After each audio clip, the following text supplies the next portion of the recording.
한생을 지켜본 의사의 고백. 반세기가 넘는 세월 동안 저는 응급의학의 최전선에서 수천, 아니 수만 명의 생과 사를 지켜봐 왔습니다. 그중에는 기적처럼 살아난 이들도 있었지만 단 한순간의 감심으로 다시는 돌아오지 못한 이들도 적지 않았습니다.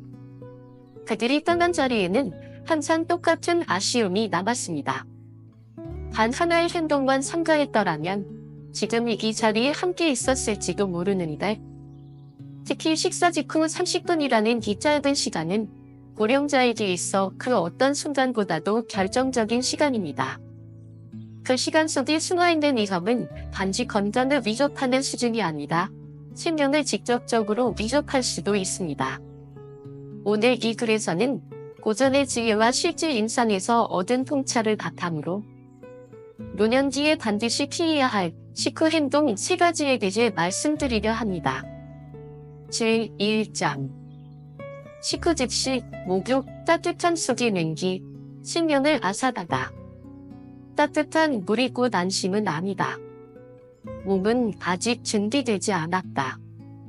조선 후기 유일 서지현 선생은 이렇게 말했습니다.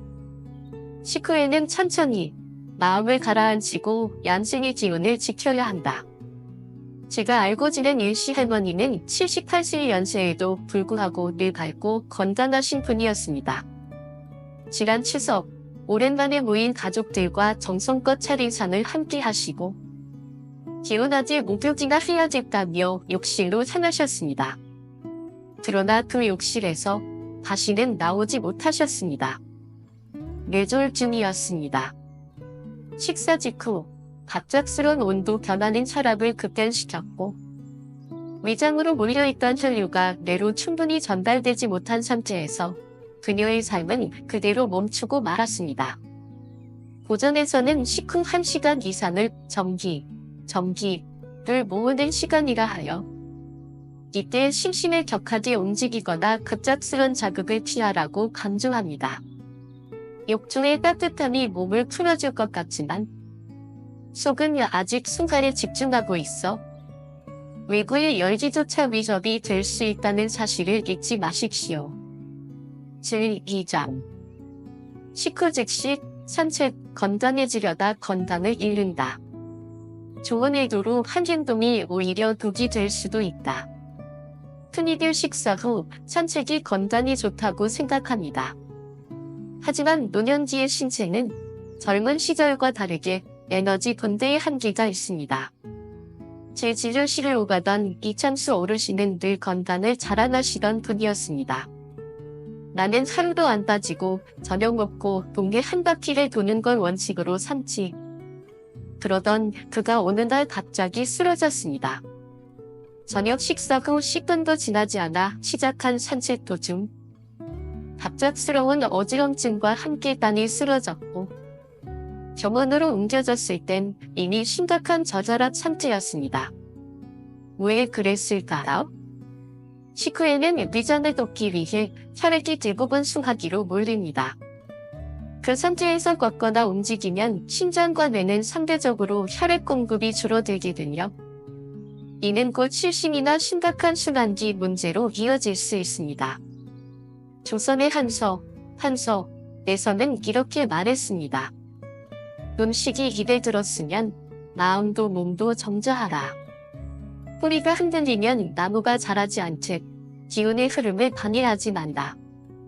건강을 위해 시작한 걸음이 오히려 생을 위협하는 한 발이 되지 않도록 식후에는 적어도 30분의 침묵과 안정을 지키는 것이 무엇보다 중요합니다.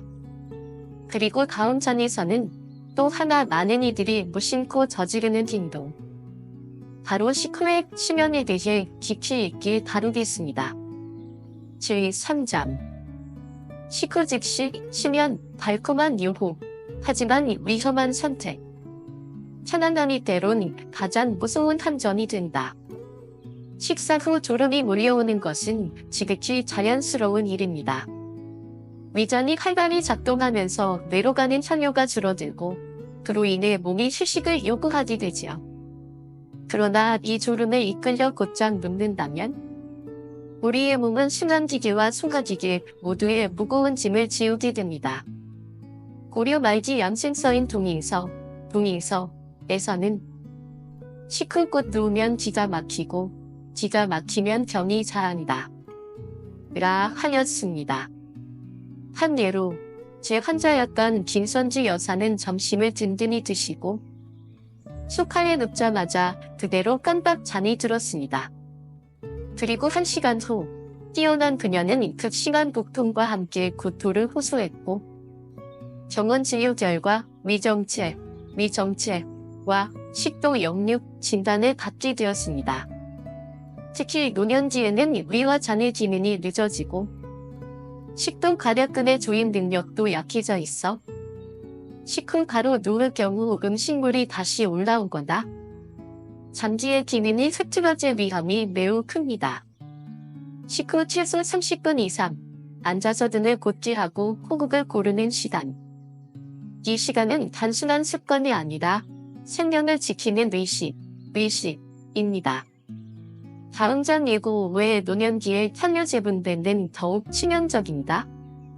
여기까지 살펴본 3가지 행동 모두 산책, 수면 등 모두 식후에 자주 일어나는 행동입니다. 그렇다면 왜 이런 행동들이 노년기에 더욱 위험하게 작용하는 걸까요? 서장. 생사의 문턱에서 전하는 마지막 경고. 반백년이 넘는 세월 동안 저는 응급의학의 현장에서 수없이 많은 생과 사의 달린 길을 마주해왔습니다. 그 수많은 순간들 속에는 기적처럼 살아난 이들도 있었지만 단 한 번의 작은 선택으로 다시는 되돌릴 수 없는 길을 걷게 된 이들도 있었습니다. 그때마다 제 마음속에 남는 말이 하나 있었습니다. 그분이 단 한 가지 행동만 피하셨다 하면 지금도 우리 곁에 계셨을 텐데. 특히 노년기에 접어든 분들에게 있어 식사 후에 30분이라는 시간은 그 무엇보다도 중요합니다. 이 시간은 단순한 휴식의 시간이 아닙니다. 몸 안의 혈류가 소화기관으로 몰리며 균형이 흔들리는 순간이기에 작은 실수 하나가 곧 생명의 끈을 끊어버릴 수 있는 매우 결정적인 시간입니다. 이제부터 저는 고대 의서들과 수천 건의 응급 사례를 바탕으로 노년에 절대로 해서는 안 되는 식후 행동 3가지를 조목조목 짚어드릴 것입니다. 그리고 그 이유가 왜 지금 이 순간 우리 모두에게 절실한 부분이 되어야 하는지 말씀드리겠습니다. 제1장 식후 즉시 목욕 따뜻한 속에 숨어있는 차가운 죽음. 따뜻한 물이 안심이 될 수는 없습니다.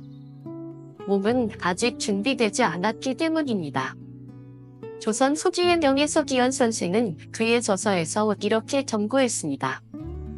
음식을 들고 나면 곧바로 몸을 움직이지 말고 정신을 가라앉혀 정기를 지켜야 하느니라.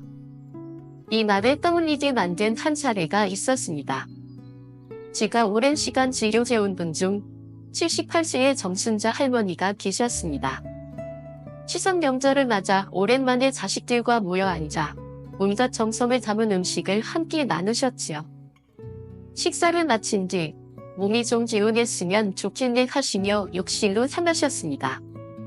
그러나 안타깝게도 그 욕실에서 다시는 돌아오지 못하셨습니다. 뇌졸중. 식후 위장으로 집중된 혈류가 아직 원래대로 돌아가지 않은 상태에서 갑작스러운 온도 변화는 혈압을 급격히 변동시켰고 그로 인해 뇌로 가는 혈액이 부족해지며 결국 의식을 잃고 쓰러지신 것이었습니다. 동의보감을 비롯한 많은 고전 의서들에서도 식후 1시간은 정기를 모으는 시간이므로 적한 활동을 피해야 한다고 기록되어 있습니다. 우리는 흔히 따뜻한 물로 목욕하면 몸이 풀린다고 생각하지만 식사 후 몸은 이미 순간에 집중하고 있어 외부의 온도 변화조차 위험한 충격이 될 수 있습니다. 무심코 해놓은 일상적 습관 하나가 그렇게 생명을 거두는 단초가 될 수 있다는 사실을 잊지 마십시오. 그렇다면 몸을 움직이지 않는다면 괜찮을까요?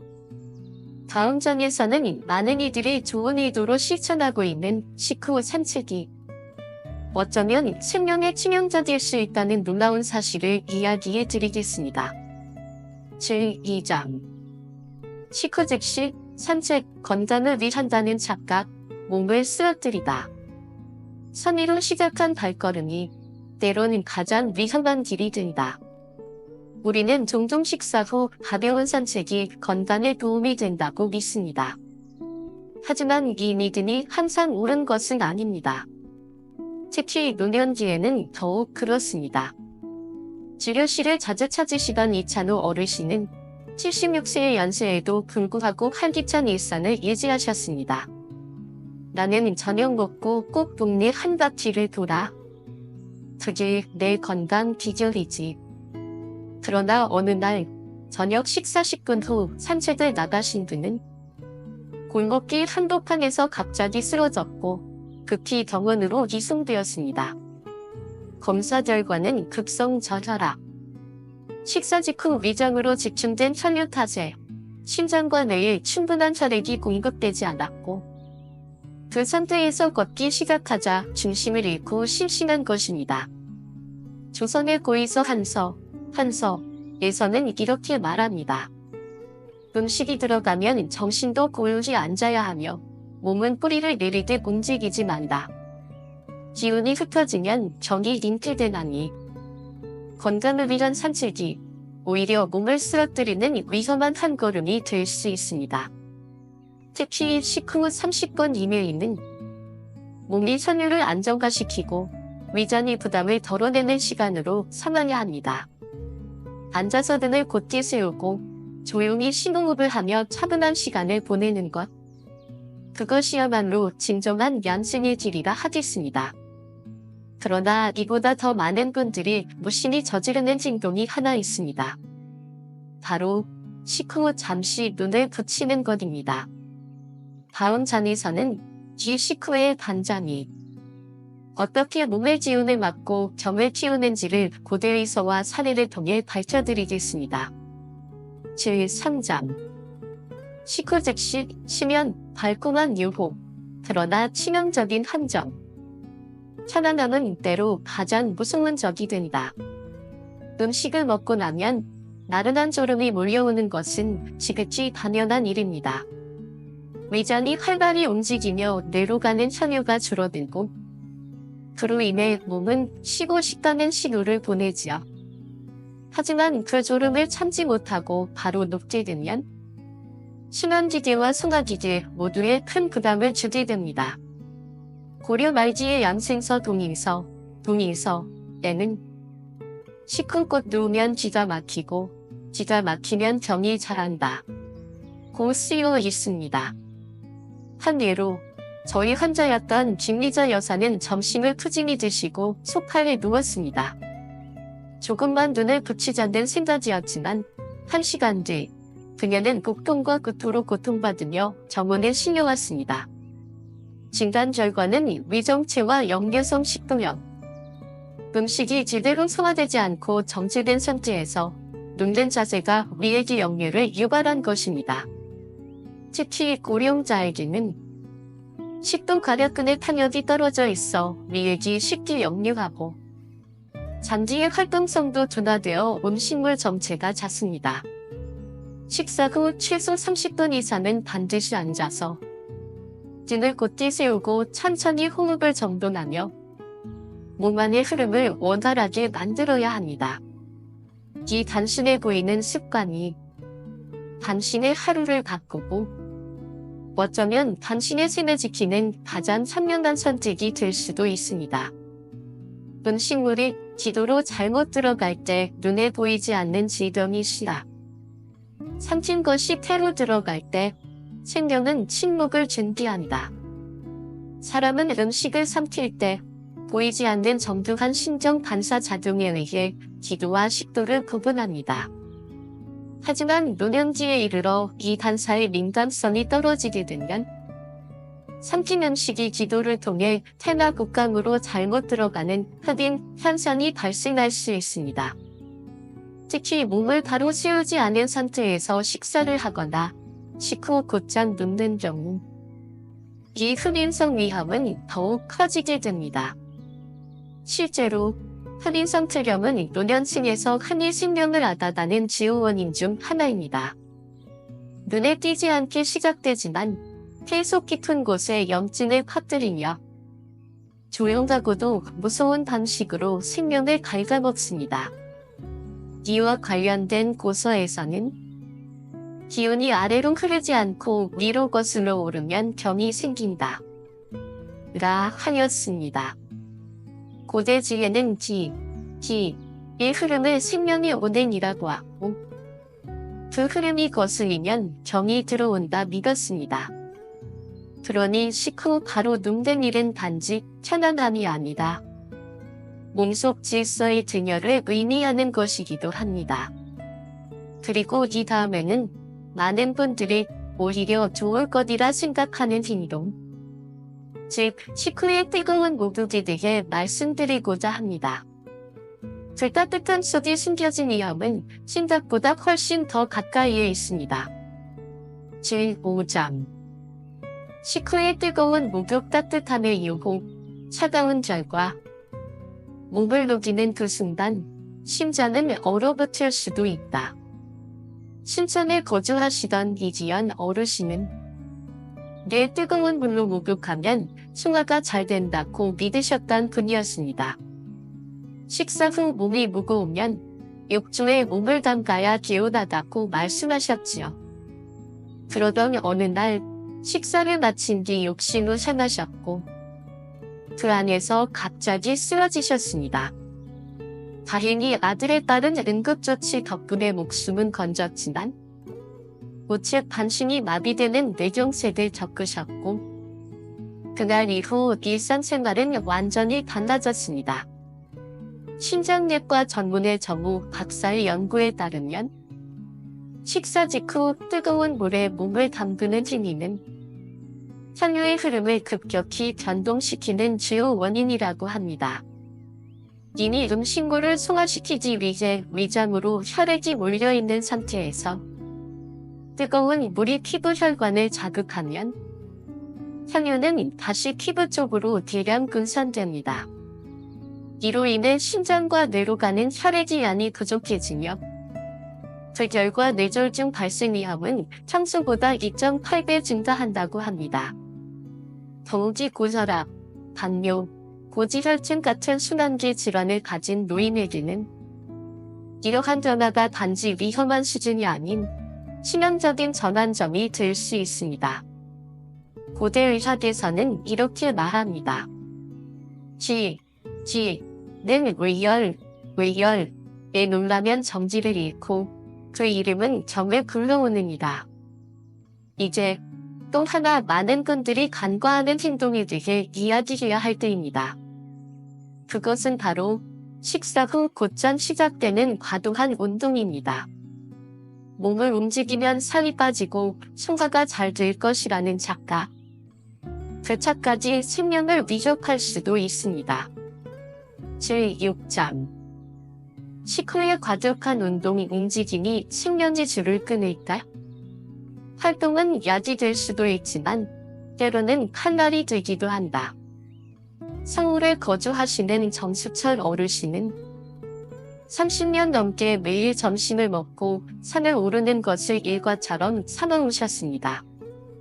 먹고 바로 움직여야 살도 안 찌고 몸이 풀리지. 그의 신념은 확고했습니다. 그러던 어느 날 늘 다니던 등산길에서 갑작스럽게 가슴을 부여잡고 쓰러졌습니다.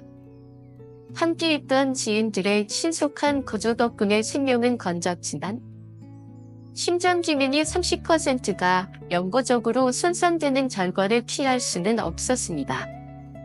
심장 전문의 이윤정 선생의 연구에 따르면 식후 30분 이내에 무리한 신체 활동을 하는 것은 심장의 거부하를 지는 가장 위험한 습관 중 하나입니다. 이유는 명확합니다. 소화를 위해 위장이 많은 혈액을 요구하는 상태에서 근육 역시 운동을 위해 혈액을 요구하게 되면 심장은 기준이 요구를 감당하지 못하고 과부하 상태에 빠지게 됩니다. 특히 무거운 물건을 들거나 경사진 언덕을 오르는 활동은 혈압을 갑자기 상승시켜 뇌출혈 혹은 심장마비의 직접적인 원인이 되기도 합니다. 얀센 비결이라는 고서에서는 이렇게 씁니다. 음식을 들고 곧 뛰는 자는 길을 쪼개는 잔이 스스로 병을 부르는 것이다. 여기서 우리는 질문 하나를 던져야 합니다. 식사 직후의 잘못된 행동들. 그로 인해 우리 몸은 과연 어떤 반응을 보일까요? 다음 장에서는 그 과정을 구체적으로 살펴보며 노년기에 반드시 피해야 할 생명의 리듬을 깨뜨리는 위험들을 조목조목 풀어드리겠습니다. 30분의 진실 생명을 품은 시간. 무심한 습관이 삶을 바꾸고 뛰어있는 시간이 생명을 지킨다. 사람들은 흔히 식후의 30분을 쉬는 시간쯤으로 여깁니다. 하지만 이 짧은 시간은 몸 안의 기운이 다시 자리 잡는 가장 중요한 고비입니다. 이 시간 동안 몸은 소화기관으로 혈류를 집중시키고 다른 기관은 잠시 양보의 상태에 들어갑니다. 따라서 이때 어떤 자세를 취하느냐, 어떤 행동을 하느냐에 따라 몸 전체의 균형이 회복되느냐 혹은 무너지는가가 결정됩니다. 고대 얀센서에서는 이 시간을 황금의 틈이라 부르며 이때 숨을 고르고 기운을 모으지 않으면 병은 틈을 타고 들어온다고 경고하였습니다. 의사들은 이 30분을 가리켜 결표 골든타임, 결표이라 부릅니다. 이 짧은 시간이 건강의 상담을 바꾸고 경우에 따라 당신의 체질을 바꿔놓을 수도 있기 때문입니다.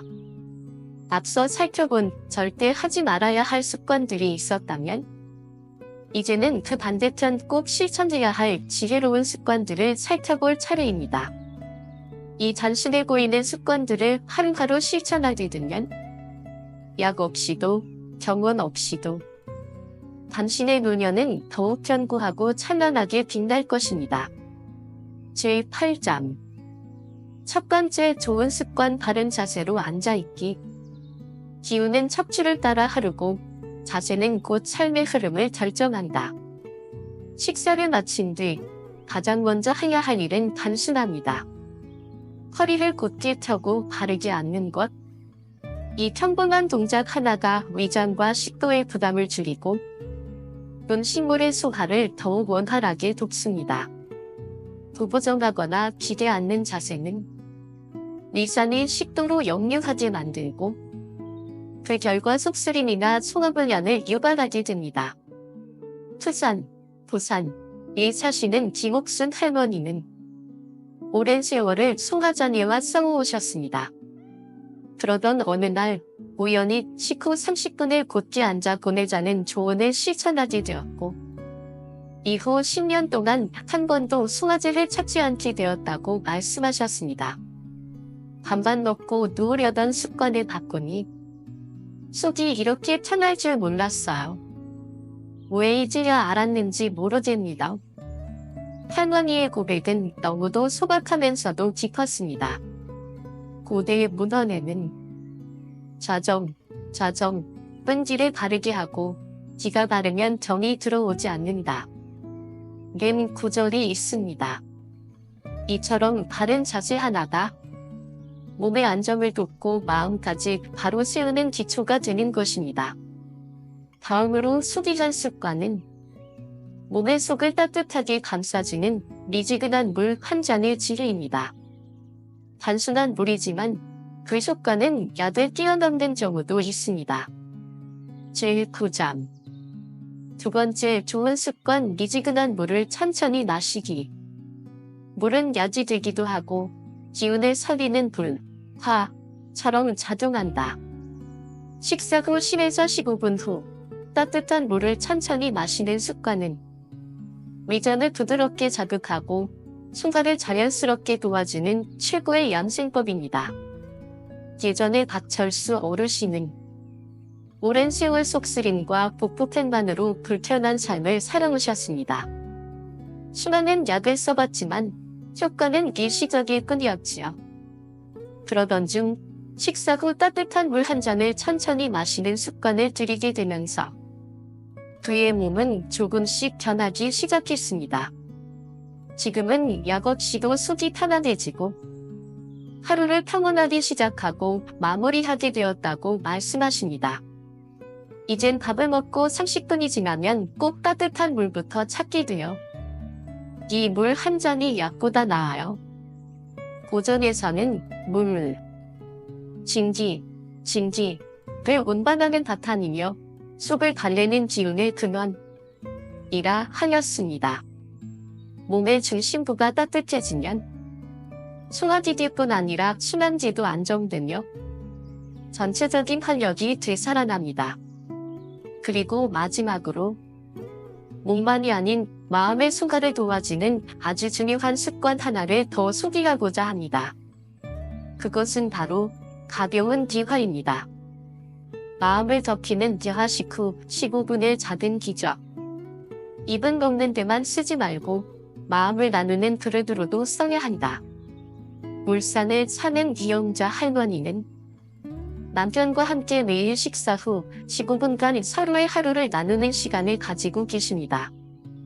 예전엔 밥만 먹으면 각자 TV 보러 흩어졌어요. 근데 지금은 이 짧은 대화 시간이 하루 중 가장 따뜻한 순간이 됐죠. 이 부부에게는 특별한 보약도 운동법도 없었습니다. 단지 매끼니지 서로의 마음을 나누는 대화가 전부였죠. 그 결과는 놀라웠습니다. 소화는 한결 탐해졌고 무뚝뚝했던 남편의 표정은 눈에 띄게 부드러워졌습니다. 고대 문헌에서는 원어는 지를 풀고 지는 잔을 움직인다고 했습니다. 말의 지우는 단순히 뒤를 거치는 것이 아니다.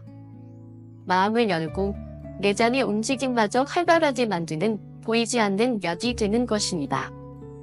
그러니 식사 후 단지 음식을 삼킨 채로 끝내지 마십시오. 짧은 대화 한마디가 오늘 하루의 소화를 책임질 수도 있습니다. 그리고 이제 몸을 조금씩 깨우는 시간이 다가옵니다. 그 다음은 식사 후 30분이 지나면 실천해야 할 또 하나의 지혜. 바로 천천히 걷기입니다. 천천히 걷는 걸음 속에 깃든 회복의 리듬. 빠르지 않아도 된다. 중요한 건 멈추지 않는 것이다. 식사 직후의 걷기는 오히려 소화를 방해하지만 식후 30분이 지나면 걷는 것은 최고의 운동이자 최고의 명약이 됩니다. 인천에 사시는 정영수 할아버지는 매일 식사 후 정확히 30분을 기다린 뒤 아파트 단지를 천천히 한 바퀴 돌곤 하십니다. 처음엔 귀찮았어요.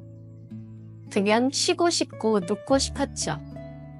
근데 하루 이틀 해보니까 확실히 다르더라고요.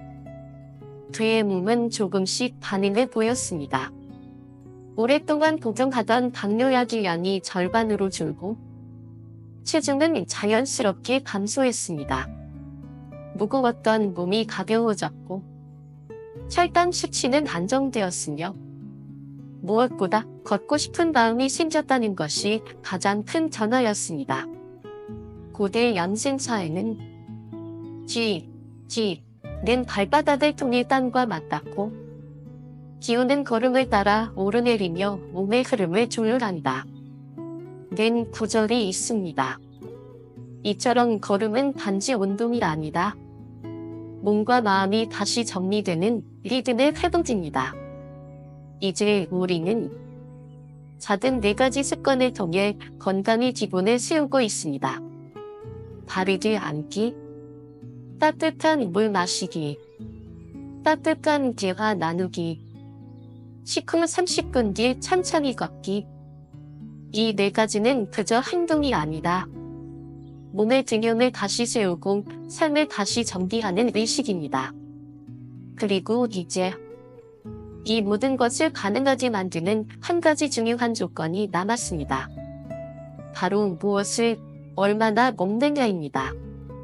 식사의 본질 배를 채우는 것이 아니라 삶을 지키는 힘이. 많이 먹는 것이 힘이 되는 시대는 지나갔다.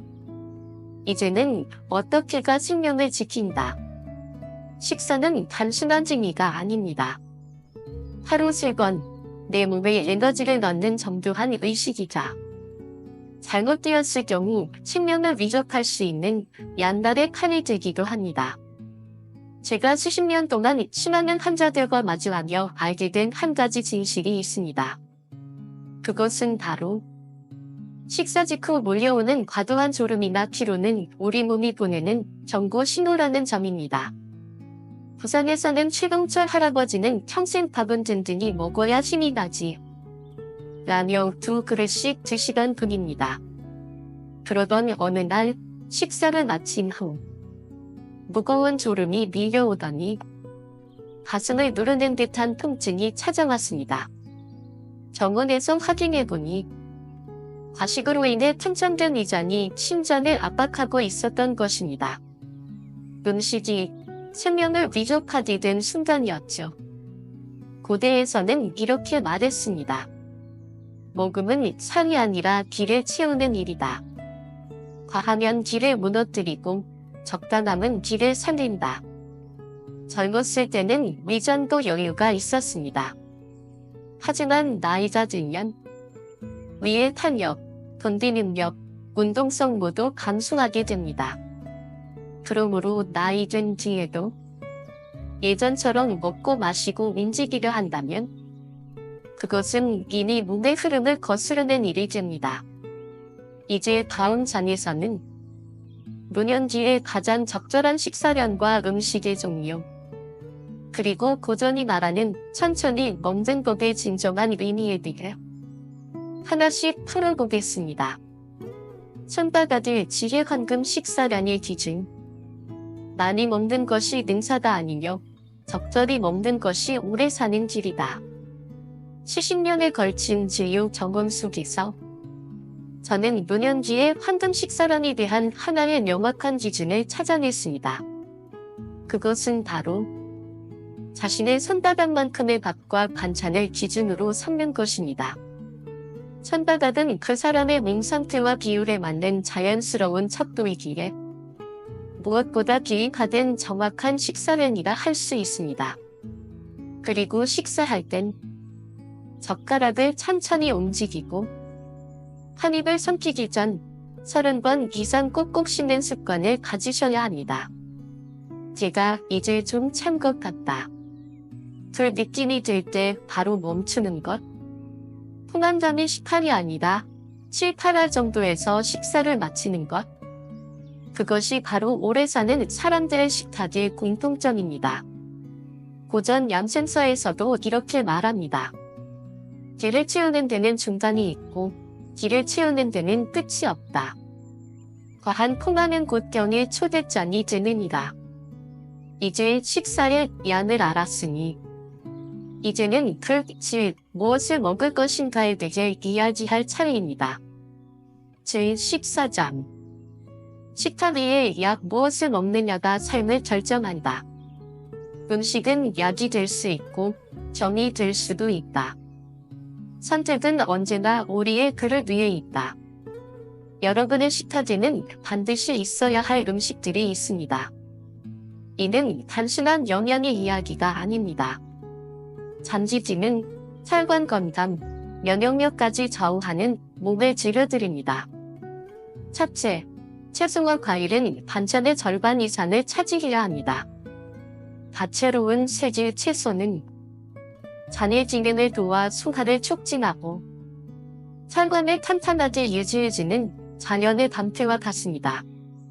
둘째, 생선, 두부, 달걀과 같은 단백질은 하루 3끼 골고루 섭취하시되 조금씩 꾸준히 드시는 것이 핵심입니다.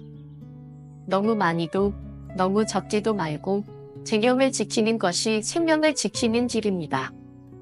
셋째, 가능하다면 흰쌀밥 대신 잡곡밥을 선택해 보십시오. 단 흡수 속도가 느려 혈당을 천천히 올리고 포만감을 오래 유지시켜줍니다. 이명숙 할머니는 경기도에서 살고 계시는데 오랫동안 식후 더부룩함으로 고생하셨습니다. 하지만 어느 날부터입니다. 식사 후 보리차 한 잔을 마시기 시작하면서 그 고통은 말끔히 사라졌다고 합니다. 예전엔 밥만 먹으면 속이 부글부글했어요. 그런데 따뜻한 보리차 한 잔 마시고 나서는 거짓말처럼 속이 편안해졌죠. 이젠 식사만큼이나 차 마시는 시간이 기다려진다고 하시니 차 한 잔이야말로 식사의 완성이 아닐까요? 그러나 식사에 있어 또 하나 꼭 강조해야 할 것이 있습니다. 바로 약 복용의 시간입니다. 다음 장에서는 이 작지만 치명적인 약의 타이밍에 대해 다뤄보겠습니다.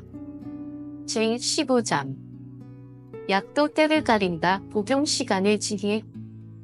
약은 몸에 이로운 것이지만 때를 잃으면 독이 되기도 한다. 식사 직후 많은 분들이 자연스럽게 약을 복용하십니다. 그러나 이 시간은 위장에 혈액이 집중되어 있는 상태로 약물의 흡수나 효과가 예상과 다르게 작용할 가능성이 높습니다. 가장 안전한 복용 시간은 식사 30분 전 혹은 식사 2시간 후입니다. 그 사이 시간은 약효의 질이 멈추기 쉬운 구간이라 할 수 있습니다.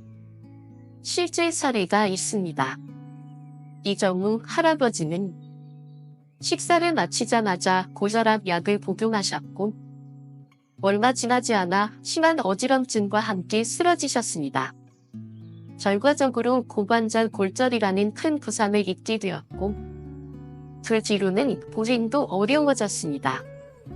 이처럼 작은 시간 하나가 건강의 균형을 무너뜨리는 결정적 요인이 될 수 있습니다. 고전에는 약은 하늘에서 내리는 바람과 같아 때를 따라 순하게 내려야 병을 다스릴 수 있다. 는 문장이 있습니다. 우리의 몸은 시간에 민감한 리듬을 가지고 있습니다. 그 리듬을 존중하고 식사와 약의 간격을 정확히 아는 것. 그것이야말로 노년기를 지키는 지혜 중의 지혜입니다. 식후 첫 30분 회복의 시간, 7분. 이 시간은 단지 흐르는 시간이 아니다. 체면이 스스로를 고치는 순간이다. 이제 여러분은 식사의 양과 질, 시간과 자세, 그리고 올바른 습관에 대해 깊이 있게 알게 되셨습니다. 하지만 제가 수많은 사람을 지켜보며 단 하나 확신하게 된 진실이 있습니다.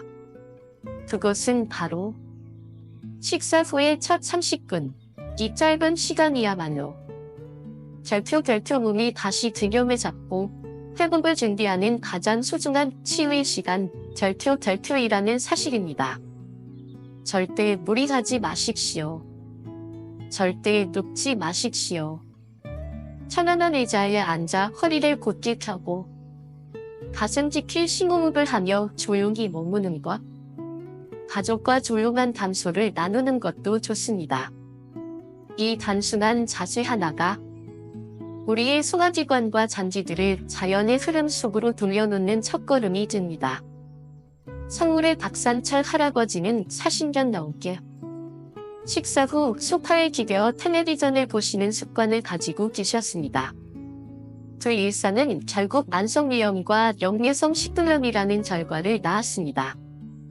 그러나 어느 날부터 식사 후 30분을 곧게 앉아 보내는 습관을 들이신 후 속쓰림은 사라졌고 약 없이도 편안한 일상을 되찾게 되셨습니다. 단지 자세를 바꿨을 뿐인데 삶 전체가 달라졌어요. 이처럼 작지만 분명한 변화가 건강을 되찾고 삶을 바로 세우는 지혜가 됩니다. 그리고 그 다음 이 회복의 시간을 지나면 천천히 가볍게 움직이기 좋은 시간이 찾아옵니다. 제17장 회복에서 걷기로 식사 후 느린 걸음을 쳐라. 속도를 거리고 숨결을 따라 걸어라. 그 길은 곧 생명의 리듬이다. 식사 후 30분이 지난 뒤 가장 이상적인 활동은 천천히 걷는 것입니다. 단, 빠르게 걷거나 몸을 흔드는 격렬한 운동이 아닌 마치 나무의 그림자를 밟듯 조용히 걷는 산책이어야 합니다. 광주에 사는 한 어르신은 식사 후 30분이 지나면 아파트 단지를 한 바퀴 도는 산책을 꾸준히 해오셨습니다. 그 결과 10년 넘게 복용하던 방독약 이용량을 절반으로 줄일 수 있었고 전반적인 몸 상태도 눈에 띄게 좋아졌습니다. 처음엔 귀찮아서 튕기만 찾았죠. 그런데 이제는 걷지 않으면 하루가 허전합니다. 그분의 하루는 걷는 것으로 시작되고 걷는 것으로 정리됩니다. 하지만 잊지 마십시오. 식사 후 곧바로 걷는 것은 금물입니다. 위장이 소화에 집중할 시간을 먼저 주어야 합니다. 그 시간에 지켜야 걸음도 치유의 움직임이 될 수 있습니다. 그리고 이 시점에서 몸을 조금 더 부드럽게 풀어주고 싶으시다면 가벼운 스트레칭을 해보시는 것도 좋습니다. 제18장 움직이는 치유 느린 스트레칭, 고요한 글쓰기. 움직임은 곧 지혜의 순환이다. 마음을 담은 동작이야말로 최고의 보약이다. 식사 후 30분이 지나면 온몸을 부드럽게 이완시켜주는 가벼운 스트레칭이 도움이 됩니다. 팔을 머리 위로 길게 뻗어 기지개를 펴고 천천히 팔을 좌우로 벌려 가슴을 활짝 여는 동작. 상체를 살며시 좌우로 비틀며 장운동을 자극하는 움직임도 좋습니다.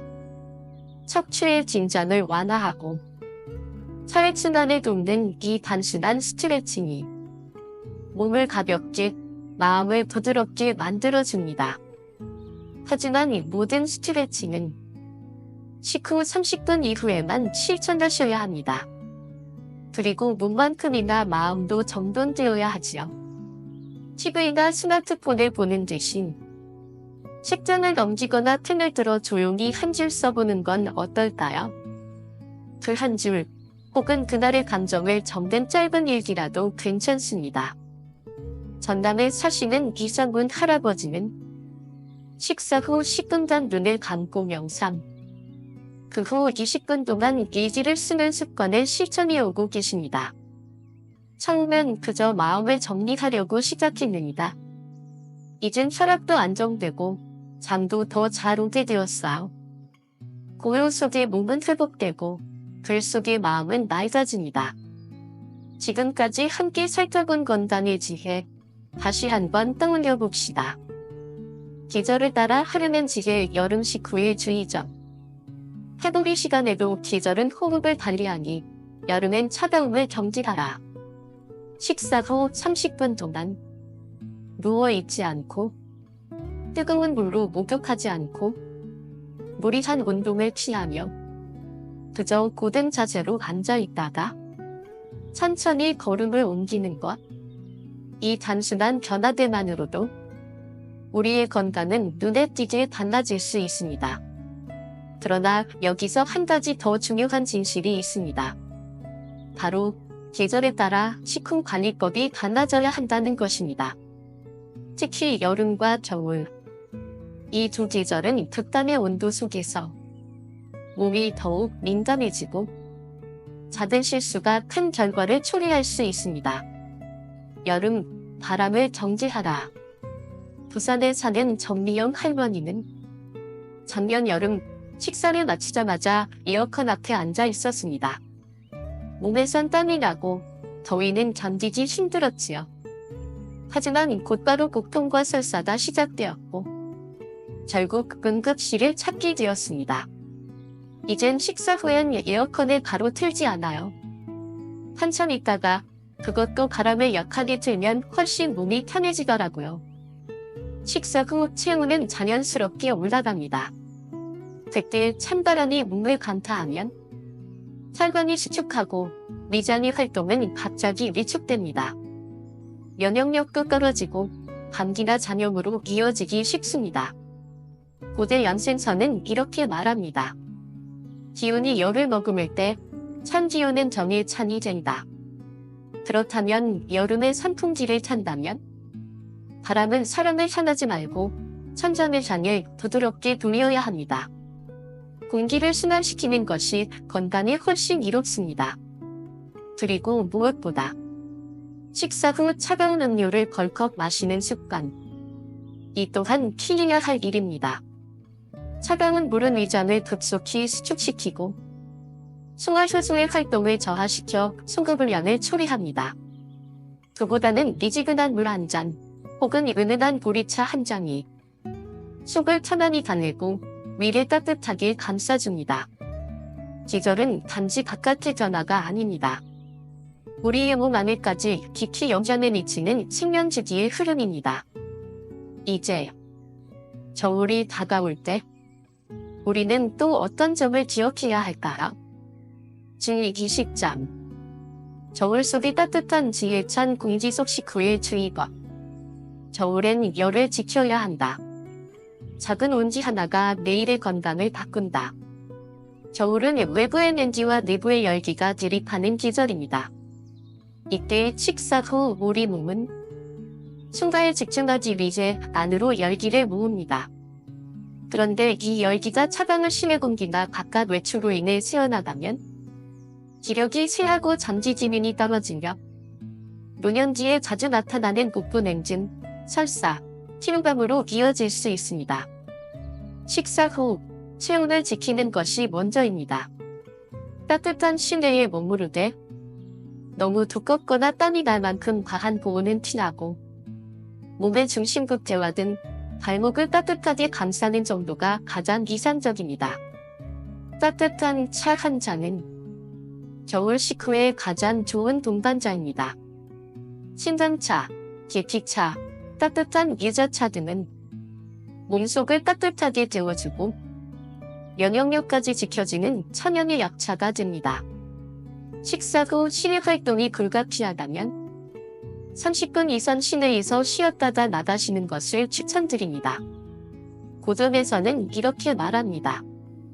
겨울은 안으로 기운을 모으고 그 기운이 밖으로 흩어지지 않기 위해 잠수한다. 그리고 이 시점에서 식후 30분을 어떻게 보내느냐는 단지 하루의 문제가 아닙니다. 당신의 1년, 아니 남은 생의 건강과 직결되는 선택입니다.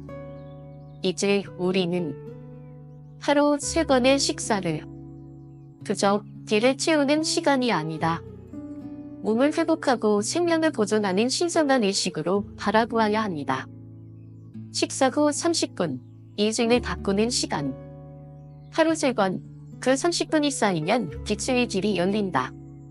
겨울철 따뜻한 실내에서 식사를 마친 후 곧바로 차가운 공기를 맞는 일은 생각보다 훨씬 더 위험한 선택이 될 수 있습니다. 성물의 이정우 할아버지는 작년 겨울 식사 직후 쓰레기를 버리러 잠시 외출하셨다가 갑작스런 어지럼증으로 크게 휘청거리셨습니다. 다행히 큰 사고는 면했지만 그날 이후 그는 식사 후 최소 30분은 실내에서 머무는 습관을 가지게 되었습니다. 밥 먹고 바람 맞는데 이렇게 위험한 줄 몰랐어요. 지금은 꼭 시간을 지켜요. 이처럼 급격한 온도 변화는 혈압을 갑자기 높이고 심장과 뇌혈관에 치명적인 부담을 줄 수 있습니다. 특히 겨울에는 따뜻한 생강차나 계피차 한 잔이 몸을 부드럽게 데우고 혈액순환과 소화를 도와주는 훌륭한 동반자가 되어줍니다. 외식 후의 관리도 중요합니다.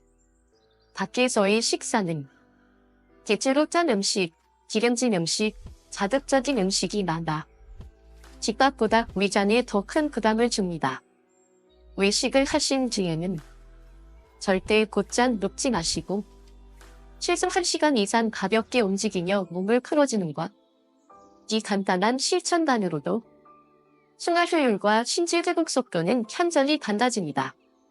그리고 약을 복용하고 계신 분들은 식사 시간과 약 복용 시간 사이의 정확한 간격을 반드시 체크해 두셔야 합니다. 특히 고혈압약, 당뇨약, 심장 관련 약물은 특식은 속도와 약효의 지속 시간이 다르기 때문이에요. 복용 시간 하나로 약효가 달라지며 부작용의 위험도 달라질 수 있습니다. 이제 한 가지 중요한 조언을 남겨야 합니다. 바로 혼자 사시는 어르신들을 위한 조심과 준비입니다. 혼자 있는 식사, 더 큰 주의가 필요합니다. 지구의 한영자 할머니는 혼자 생활을 하시면서 식사 후 꽃다리나 이웃과 통화하는 시간을 가지는 습관을 가지고 계십니다. 혼자 밥 먹고 나면 괜히 마음이 조용해져요. 그럴 때 전화 한 통화만으로도 위안이 되고 혹시 아플 때도 바로 도움을 받을 수 있으니 든든하죠. 작년 어느 날 식사 후 어지럼짐을 느꼈을 때도 마침 딸과 통화 중이어서 빠르게 병원에 갈 수 있었다고 말씀하셨습니다. 이 작은 습관 하나가 결국 sinh命을 구하는 순간을 만들었다는 것. 그 자체가 바로 식후 30분의 가치를 말해줍니다. 매진 말. 작고 조용한 습관이 삶을 지킨다. 건강은 결심이 아니라 꾸준함이다.